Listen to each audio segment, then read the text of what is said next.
زخبرن زعززن سلامتا نايبصحكم كبرات تخطاتلتي ميديا بتر حقي كابزي كاب استوديونام علتاو زينا انهم لايك شار سبسكرايب እንዳገበርኩም ቤተሰብ ኩኑም ፈለማ ቀንዲ አርእስታቱም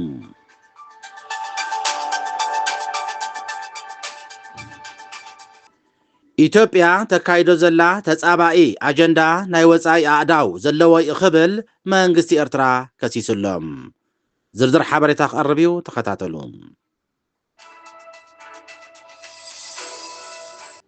ኣብ ኢትዮጵያ ኣብ ልዕሊ ኤርትራውያን ስደተኛታት ዝበጽሕ ዘሎም ጨውያን ማእሰርትን ሞትን ይቕጽል ከም ዘሎ ተሓቢሩ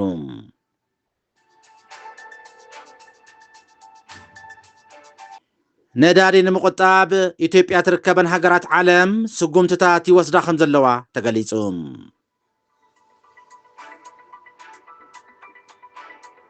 ናብ ኩነታት ሱዳን ክንሓልፍ ከለና ድማ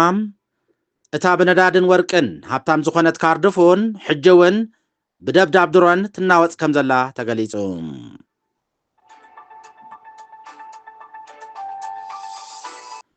መንግስቲ ብሪጣንያ አሜሪካ ወታደራዊ ማዓስከራት ዕላማ ክትጥቀመሉ ኣፍቂዳም እዚ ከምዚ እንከሎም መንግስቲ ኢራን ንአሜሪካ ንወታደራዊ ማዓስከር ብሪጣንያ ምፍቃድ ብሪጣንያም ግልጽ መጥቃዕቲ ምጅማር ይኽብል አጠንቂቁሎም እዝን ካልእን ሓበሬታ ናባኹም ክነብሎ ኢናም ሰናይ ምክትታል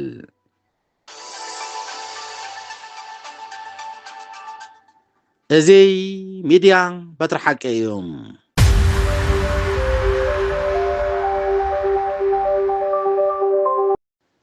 ኢትዮጵያ ተካይዶ ዘላ ተጻባ አጀንዳ ናይ ወጻኢ አእዳው ዘለዎ ይኽብል መንግስቲ ኤርትራ ከሲሱ አዲስ አበባም አንጻር ኤርትራ ተካይዶ ዘላም ተጻባ አጀንዳ ናይ ወጻኢ ድፊት ኣለዎ ይኽብል ኣስመራ ከሲሳላ ሚኒስትሪ ጉዳያት ወጻኢ ኤርትራ ኣብ ዘውፅኦ ሓድሽ መግለጺ ናይ ኢትዮጵያ ስርዓት ሰልፊ ብልጽግና አንጻር ሃገር ኤርትራ እትዞባ ብዓብይኡን ሓደገኛን ግጭት ዝቐስቀስን አጀንዳ ይኽተል ኣሎ ክብል ከሲሱሎም እዚ ተጻባእን ዘይተሳወረን አጀንዳ ከም ናይ ህላዊ ጉዳይ ከምኡውን በቲ ናይ ስርዓት ልሙድ ዝተጋነነ ቋንቋ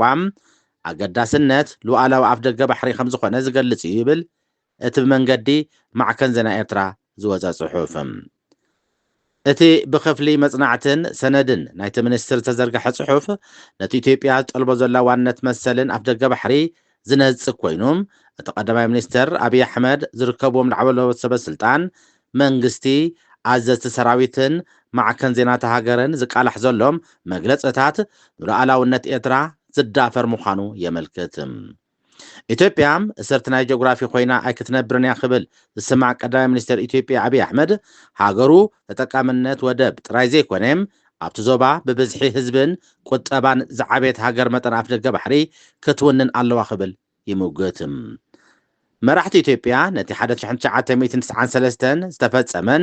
ምእዋጅ ሓርነትን ናጽነትን ሉዓላውነትን ኤርትራ ኣብ ምልክት ሕቶ ክሳብ ምእታው በጺሖም ከም ዘለው ዝፍለጥ እዩ እዚ ብሓሙስ 19 መጋቢት ዝወፀ ሓተታ ሚኒስትሪ ጉዳያት ወጻኢ ኤርትራ ብዛዕባ ገደ ሓይልታት ወጻኢ እውን ኣስፊሩሎም ብዘይካዚ እቲ አጀንዳ ንነባር ምርግጋእን ጸጥታን እቲ ዞባ ዘባቕርን ኣፍሪካን ዝጎድእ ናይ ወጻኢ መሓውራት ዘለወን ብኡ ዝዝወር ከም ዝኾነ ጭቡጥ መርትዖ ኣለዎ ክብል እውን ከሲሱሎም እቶም ናይ ወጻኢ ኣካላት ኣየኖት ምዃኖም ብንጹር እኳ እንተዘይጠቐሰ ሰበስልጣን ኤርትራ ሕቡራት ኢማራት ዓረብን ኣሉታዊ ምትእትታው ትገብር ኣላ ብምባል ብትሪ ክነቕፉ ምጽንሖም ዝፍለጥ እዩ ኢሳያስ ኣፈወርቂ ፈለማ ናይ ዓመት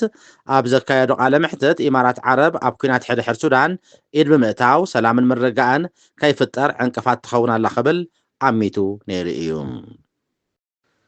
ኣብ ኢትዮጵያ ኣብ ልዕሊ ኤርትራውያን ስደተኛታት ዘየቋረጸ መጥቃዕትን ሞትን ይቕጽል ከም ዘሎ ተሓቢሩ ኣብ ኢትዮጵያ ሰሜን ጎንደር ዝርከብ ማዓስከር ኣልመዋጭ ኤርትራውያን ስደተኛታት ተደጋጋሚ ቅትለትን ጭውያን ዘረፋን ከም ዝካየድ ብዙሓት ዓይኒ መሰኻኽር ገሊጾም ኣለው ኣብ ዝሓለፈ ሰሙን ጥራይ ክልተ መናእሰያት ኤርትራውያን ስደተኛታት ብዕጡቓት እቲ ከባቢ ከም ዝተቐትሉ ክፍለጥ ተኻኢሉሎም ኣብ ልዕሊ ንጹሃት ኤርትራውያን ዜጋታት ዝግበር ዘሎ ግፍዕታት መዕልቦ ክግበረሉ ብሰላማዊ ሰልፍን ካልእ መንገድታትን ንዝምልከቶም ኣካላት ንምሕታት ተደጋጋሚ ፈተነ ተኻይዱ እዩ። እንተኾነ ግን ክሳብ ሕጂ ዝተገብረ ነገር ከምዘየለን ንሓደ ዕቑባ ዝሓተተ ስደተኛ ምቕታል ምዝማት ዘሕዝን ኢሰብኣዊ ክነሱም ዓለም ዝባና ዝሃበትሉ ጉዳይ ከም ዝኾነ ክፍለጥ ተኻኢሉሎም ክንደይ ኣካሉ ዝጎደለን ዝሰንከለን ዓቕሉ ኣፅቢቡ ናብ ፈቐዶም ሊብያ ሃጥ ዝበለን ከም ዘሎ ክፍለጥ ተኻኢሉሎም ኣብቲ መዓስከር ቆልዑን ደቂ ኣንስትዮን ዝርከብዎም ኣስታት 15,000 ኤርትራውያን ስደተኛታት ተዓቒሞም ልኳ እንተለዉ ብዕጡቓት ብዝፍፀም ጭውያ ምቕታልን ዝምታን ህይወቶም ንብረቶምን ኣብ ሓደጋ ከም ዝርከብ ክፍለጥ ተኻኢሉሎም ኣብ ክልል ኣምሓራ ብዘሎ ግጭታት ኣብ ህይወት ሰላማውያን ሰባት ብዙሕ ክሳራታት ከስዕብ ምጽንሑ ይሕበር ብፍላይ ድማ ኣብ ማዓስከራት ስደተኛታት ኣልመዋጭ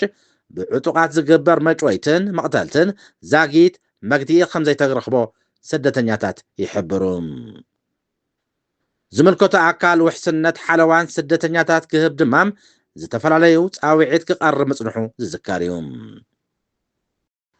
ነዳዲ ንምቁጣብ ኢትዮጵያ ትርከበን ሃገራት ዓለም ስጉምትታት ይወስዳ ከም ዘለዋ ተገሊጹሎም ብሰንኪ ኣወሽ መጥዓረብ ዝቕፅል ዘሎ ኩናት ኣሜሪካን እስራኤልን ምስ ኢራን ዋጋ ፀዓት ብዝለዓለ መጠን ይውስኽ ከም ዘሎ ተገሊጹሎም ኣብ መላእ ዓለም ዝርከቡ መንግስታት መራሕቲ መኻይን ገደብ ፍጥነት ክገብሩ ሰባት ካብ ገዝኦም ኮይኖም ክሰርሑ ከተባብዑን ክምሕፀኑን ጀሚሮም ኣለዉ ኢትዮጵያ ኩባንያታት ነዳዲ ንኤጀንሲታት ፀጥታም ኣፍረይቲ ትካላትን መጓዓዝያን ቀዳምነት ክህባ ኣዚዛላ ተቆፃፃሪ ቀረብ ፀዓት እታ ሃገር ኣብ መላእ ሃገር ምክፋለን ዕዳጋ ነዳዲ ዝያዳ ፅኑዕ ቁፅፅር ከም ዝትግበር ይገልጽ ኣሎ እዚ መምርሒ መንግስቲ ኢትዮጵያ ክዙን ነዳዲ ንምዕቃብ ካብ ዝወስዶ ተሪር ስጉምትታት ሓደ እዩ እቲ ስክፍታ ኣብ መላእ እታ ሃገር ዝንፀባረቕ ዘሎ ኮይኑ ከም ዛምቢያን ደቡብ ኣፍሪቃን ዝኣመሰላ ነዳዲ ኣታዊ ኣብ ምግባር ዝምርኮሳ ሃገራት ድሮ ኣማራፂታት ክደልያ ጀሚረን ኣለዋ ብናይጀርያዊ ቢልዮነር ኣሌኮ ዳንጎቴ ዝውነን ፋብሪካ መጻረይ ነዳዲ ቀረብ ንምውሓስ ካብ ዝደልያ ሃገራት ጠለባት ክቕበል ከም ዝጀመረ ይግለጽ ኣሎ ኣብ ዓለማዊ ዕዳጋታት ነዳዲ ዝውስኽ ዘሎ ዘይርጉእነት ድሮ ኣብ ናይጀርያን ሶማልያን ዋጋ ነዳዲ ብልዕሊ 30 ሚእታዊ ሓፍ ክብል ገይሩሎም እቲ ግጭት እንተቐፂሉ ተወሳኺ ወሰኽ ዋጋታት ከም ዝህሉ ተንተንቲ የጠንቅቑ ናብ ኩነታት ሱዳን ክንሓልፍ ከለና ድማ እታ ብነዳድን ወርቅን ሃብታም ዝኾነት ካርዱፉን ብደብዳብ ድሮን ትናወፅ ከም ዘላ ተገሊጹ ኣብ ኩናት ሕድሕር ሱዳን ሓድሽ ግንባር ኮይኑ ዘሎ ደቡባዊ ማእከል ዞባ ካርዱፉን ብዙሓት ሰላማውያን ሰባት ዝሞትሉ ብዙሕ ደብዳባት ድሮን ይፍጸም ከም ዘሎ ተገሊጹሎም ኣብ ዝሓለፈ 3 ዓመታት ክልቲኦም እቶም ኣብ ኩናት ሕድሕር ተጸሚዶም ዘለዉ ብሕመቲ ዝምርሑ ዳዕመት ሰሪዕን ብኣልቡርሃን ዝምርሑ ሰራዊት ሱዳንን ሓይሎም እናተመጣጠነ ኣብ ዝኸደሉ ንዞባ ካርዱፉን ሓድሽ ግንባር ገይሮማ ይርከቡ ኣለዉ ኩናት ሕድሕር ሱዳን ወላ እኳ ብኣሜሪካ ዝምራሕ ፃዕርታ ሰላም ተተኻየደ ሓደ ካብ ዝለዓለ ሞት ሰላማውያን ሰባት ዝተራእየሉ ኩናት ኮይኑ ይቕፅል ኣሎ እዚ ኣብ ዝቐረባ ዞባ ካርዱፉን ዝተገብረ ደብዳብ ድሮናት ኣብ ዕዳጋ ማእከላት ጥዕና ረድኤት ዝፀዓና መኻይንን መንበሪ ኣባይትን እዩ ተፈፂሙ ኣብ ሕቡራት ሃገራትን ኣብ ትካላት ሰብኣዊ ረድኤትን እውን ከቢድ ነድሪ ኣስዒቡ ይርከብ ኣሎ ኣብ ሕቡራት ሃገራት ላዕለዋይ ሓላፊ ሰብኣዊ መሰላት ዝኾነ ቮከር ቱርኬ ካብ ዝሓለፈ ሰሙን ኣብ ዝሃቦ መግለፂ ኩሎም ወገናት ኣብ ልዕሊ ሰላማውያን ሰባት ዝፍፅምዎ ዘለዎ ደብዳብ ብቕፅበት ደው ከብልዎ ኣለዎም ኢሉሎም ብምስዓብ ኩሎም ወገናት ካብቲ ንብረት ሰላማውያን ሰባት ምጥቃም ጀሚሮም ንሰላማውያን ሰባት ንምክልኻል ህፁፅ ስጉምትታት ክወስዱ ኣለዎም ኢሉሎም እቲ ሓላፊ ኣብ ሰሜን ምዕራብን ካርዱፉን ኣብ ውሽጢ 2 መዓልታት ብዝተፈፀመ መጥቃዕቲ ድሮን ልዕሊ 50 ሰላማውያን ሰባት ከም ዝተቐትሉ ዝገልጽ ጸብጻብ ድሕሪ ምውፅኡ ነዚ ለበዋ ኣመሓላሊፉ ዘሎ እቲ ደብዳብ ድሮን ብሰራዊት ሱዳን ከም ዝተፈፀመ እዮም ካብቲ ቦታ ዝተረኽቡ ጸብጻባት ዝሕብሩ እንተኾነ ኣብ ልዕሊ ሰላማውያን ሰባትን ትሕተ ቅርፅን ደብዳብ ብምፍጻም ክልቲኦም ወገናት ይኽሰሱ እዮም ካርዱፉን ቀንዲ መራኸቢት እታ ኣብ ትሕቲ ዳዕመት ሰሪዕ ዝርከብ ዞባ ካርዱፉን ኣብ ትሕቲ ሰራዊት ሱዳን ድማ እትርከብ ካርቱም እያ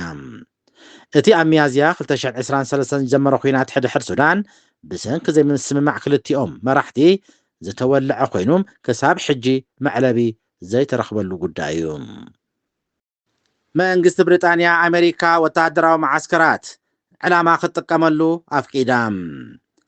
መንግስቲ ብሪጣንያ ኣሜሪካ ወተሃደራዊ ማዓስከራት ብሪጣንያ ክትጥቀም ክትፈቅደላ ተሰማሚዓላ። እንተኾነ ኣብ ልዕሊ ናይ ሚሳይላት ቦታታት ኢራን ማለት መከላኸሊ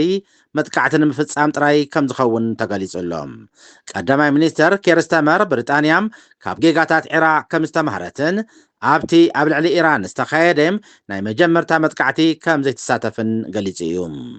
እዚ ከምዚ ኢሉ እንከሎም መንግስቲ ኢራን ንኣሜሪካ ወተሃደራዊ ማዓስከር ብሪጣንያ ምፍቃድ ተጻብኦ እዩ ኢሉሎም።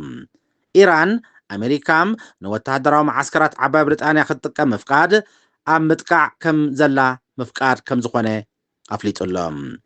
እዚ ዓባይ ብሪጣንያ ክትፈልጦ ከም ዝተገብረ ሚኒስትር ጉዳያት ወፃኢ ኢራን ሓቢሩሎም። ዓባስ ኣርጌቺ ምስ ብሪጣንያዊት መዘንኡ ይቬት ኩፐር ብቴሌፎን ኣብ ከም ተዘራረበን ብሪጣንያ ንኣሜሪካ ክትህቦ ዝኾነ ይኹን ሓገዝ እቲ ኩነታት ከም ዘጋድዶም ከም ዝሓበረን ተገሊጹሎም። ኣርጌችም ዓባይ ብሪጣንያ ካልኦት ሃገራትን ኤውሮጳን ነቲ ካብ ኣሜሪካን እስራኤልን ዝመጽእ ቁሉዕ ተጻብኦ ኢሉ ዝገለጾ ሻራዊ ምልክታ ኣለወን ክብል ከሲሱሎም። ብሪጣንያ እስራኤል ኣብ ልዕሊ መሳለጥያ ነዳዲ ኢራን ዝኾነ ሳውዝ ፓርዝ ዝፈጸመቶ መጥቃዕቲ ዘይምኹናና ምንቃፍ እውን ገሊጹሎም። ብዛዕባ እዚ ካብ መንግስቲ ብሪጣንያ ዝተዋህበ ርእቶ የለን። ክቡራት ሰማዕትና ዕለታዊ ዜና ዝመስል ነይሩ። ላይክ፣ ሸር፣ ሳብስክራይብ እንዳገበርኩም ቤተሰብ ኩኑም። ስለምክታልኩም ኣዚና ነመስግን። ደሓን ሕደሩ። ሉኣም ለይቲ